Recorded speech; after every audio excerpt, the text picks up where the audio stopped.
Hi நண்பா, welcome back to SOS. இன்னைக்கு தளபதியோட தமிழக வெற்றி கழகத்தோட முதல் மாநாட்டை பார்த்தீங்கன்னா தள்ளி போகிறதா நியூஸ் வருது. அதாவது தமிழக வெற்றி கழகத்தோட முதல் மாநாட்டை பார்த்தீங்கன்னா செப்டம்பர் 23 நடத்துறதுக்கு பர்மிஷன் கேட்டு பார்த்தீங்கன்னா லெட்டர் கொடுத்துருந்தாங்க. பர்மிஷன் கொடுக்காம நிறைய நிபந்தனைகள் தமிழக வெற்றி கழகத்திடம் காவல்துறைகள் கேட்டிருந்தாங்க. ஸோ செப்டம்பர் 23க்குள்ள அந்த நிபந்தனைகள் பண்ண முடியாதுன்னு சொல்லிட்டு மாநாடை அக்டோபர் மாதத்துல தள்ளி வைக்க போறதா சொல்றாங்க. அண்ட் இன்னைக்கு கூட மாநாடுக்கான அனௌன்ஸ்மெண்ட் வரும்னு சொல்லிட்டு ஒரு எதிர்பார்ப்பு இருந்துச்சு. பட் ஆனால் மாநாடு தள்ளி போற மாதிரி இருக்குன்னு சொல்லிட்டு நியூஸ் வந்திருக்கு. அண்ட் தளபதின்றப்போ இந்த மாதிரி எதிர்ப்புகள்லாம் எதிர்பார்த்தது தான். ஸோ இந்த எதிர்ப்பே தளபதி பக்கம் சப்போர்ட் கூடும். பட் ஒரு வாரம் 2 வாரம் மாநாடு தள்ளி போனாலும் மாநாடு நடக்கிறது உறுதி. அண்ட் தமிழக வெற்றி கழகத்தோட முதல் மாநாடுன்றதுனால இவங்க எங்கெல்லாம் செக் வைக்கிறாங்க பர்மிஷன் கொடுக்காம அப்படின்றது இப்பதான் எக்ஸ்பீரியன்ஸ் ஆகும். ஸோ மாநாடு சக்சஸ்ஃபுல்லா நடந்ததுக்கு அப்புறம் என்னெல்லாம் பண்ணா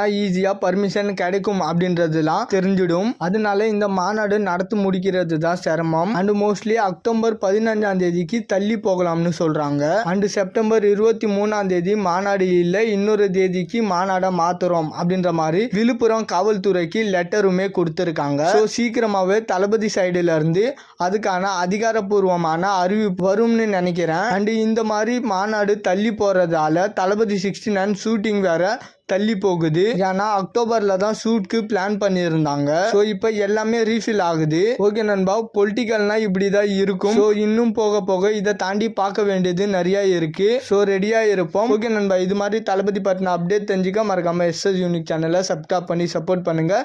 இதோட வீடியோ முடிச்சுக்கிறேன். ஓகே, பாய்.